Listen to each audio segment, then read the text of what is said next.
Okay గురువుగారు.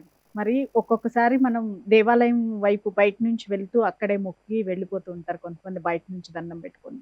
మరికొన్ని కారణాలేంటంటే ఆఫీస్‌కి వెళ్తూ లేతే ఇతర పనుల మీద వెళ్తూ దర్శనానికి టైం లేక బయట నుంచే మొక్కేసి వెళ్ళిపోతూ ఉంటారు. సో, అది ఫలితాన్నిస్తుందా? అలా చేయొచ్చా? 100% ఫలితాన్ని ఇస్తుందమ్మా. హ్మ్. ఎలా ఇస్తుందో నేను చెప్పలేదు. శ్రీకృష్ణుడు చెప్పాడు ఏమని? "అరే బాబు! నీకు కష్టం వచ్చినప్పుడు కృష్ణ అనడం కాదు. నీకు రోగం వచ్చినప్పుడు రామ అనడం కాదు. నీకు ఆపదొచ్చినప్పుడు అచ్యుత అనడం కాదు. నీకు చింతలొచ్చినప్పుడు శివయ్య అనడం కాదు. నీలో దుర్గుణాలు ప్రవహిల్లుతున్నప్పుడు దుర్గమ్మ అనడం కాదు. నీకు భయమేస్తున్నప్పుడు హనుమా అనడం కాదు. మీ ఇంట్లో గొడవలు జరుగుతున్నప్పుడు గోవిందా అనడం కాదు.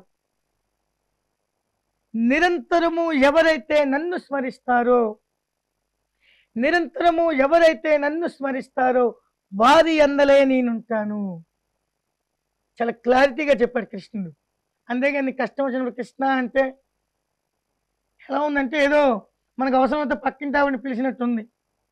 నిరంతరం భగవంతుని స్మరించుకోవాలి. అందుకనే నువ్వు ఆఫీస్‌కి వెళ్తున్నావు. ఎందుకంటే ఇది కలియుగం.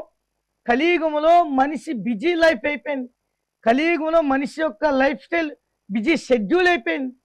అది ఆఫీస్ అవ్వచ్చు, ఏదో పని అవ్వచ్చు, లేకపోతే ఇంకొక ఇతరితర కారణాలు అవ్వచ్చు.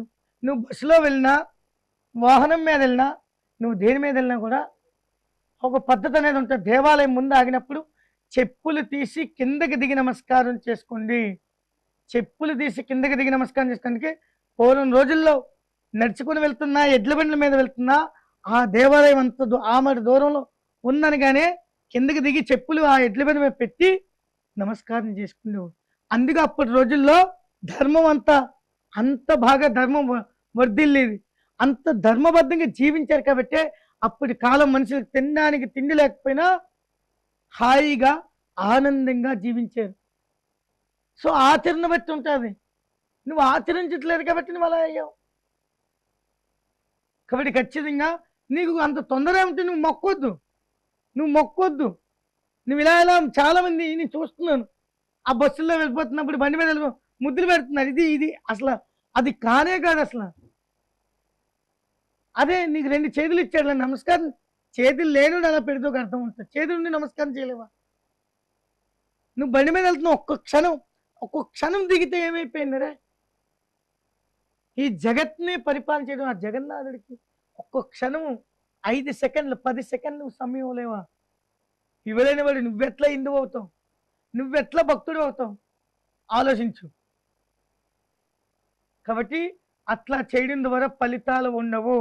అందుకే జాగ్రత్తగా గుర్తుపెట్టుకోండి. అందుకే పూర్వం రోజుల్లో మన యొక్క ఋషి సాంప్రదాయం, ఋషి పరంపర మన యొక్క నాలాంటి సన్యాసులు ఏం చెప్పారంటే జపం చేయండి అని చెప్పారు. నువ్వు బస్సులో వెళ్తున్నావు. ఆ పిచ్చి పిచ్చి పాటలు చూడడానికి ఈ ఫోన్ ఉంది కదా అని చెప్పి అదే సమయాన్ని నువ్వు జపం చేయి. నీకు నచ్చిన దేవుడిని పంచాక్షరి మంత్రం చెప్పుకో. ఓం నమః ఓం నమః ఓం నమః. నీ బుద్ధి కూడా బాగా వికసిస్తుంది. జ్ఞానం పెరుగుతుంది. నీకు టెన్షన్స్ ఉండవు. చాలా హ్యాపీగా నీ లైఫ్ సాగిపోతుంది. నీకు నచ్చిన దేవుడి యొక్క మంత్రాన్ని జపిస్తూ ఉండు. నువ్వు ఒకటి గుడి కనబడగల దేవుడికి మొక్కోసం లేదు. నీకు నచ్చిన మంత్రాన్ని అలా జపిస్తూ ఉండు. నువ్వే గుడి కనిపించినా నువ్వు మొక్కోసం లేదు. నువ్వు అలా బండిలో హ్యాపీగా వెళ్ళిపోవచ్చు. అందుకే మీరు గమనించండి. ప్రస్తుత కాలంలో హరే కృష్ణ మూమెంట్ ఏదైతే ఉందో ఇస్కాన్ వాళ్ళు నిరంతరం జపమాల వాళ్ళ యొక్క మెడలో ఉంటుంది. ఇప్పుడు నా మెడలో ఇలా మాల ఉంటుంది. వాళ్ళ మెడలో ఆ యొక్క ఒక బ్యాగ్ ఉంటుంది. ఆ బ్యాగ్లోనే మాల ఉంటుంది. నిత్యము జపం చేస్తారు. అది ఏ దేవుడికి మొక్కరే గుడి కనబడగానే ఇలా ముద్దులు పెట్టరా. కాబట్టి తెలుసుకోండి. తెలుసుకొని ఆచరించండి. మీరు ఆచరిస్తే మిమ్మల్ని చూసి మీ పిల్లలు ఆచరిస్తారు తప్ప మీకే ఆచరించలేనప్పుడు మీ పిల్లవాడు ఎందుకు మీ మాట వినాలి? నీలో జ్ఞానం లేదు కాబట్టి నీ పిల్లవాడు పెద్దయ్యాక నీ మాట వినట్లేదు. కాబట్టి అర్థం చేసుకో హిందువా, జ్ఞానంతో వెలుగు, ఆచరించు.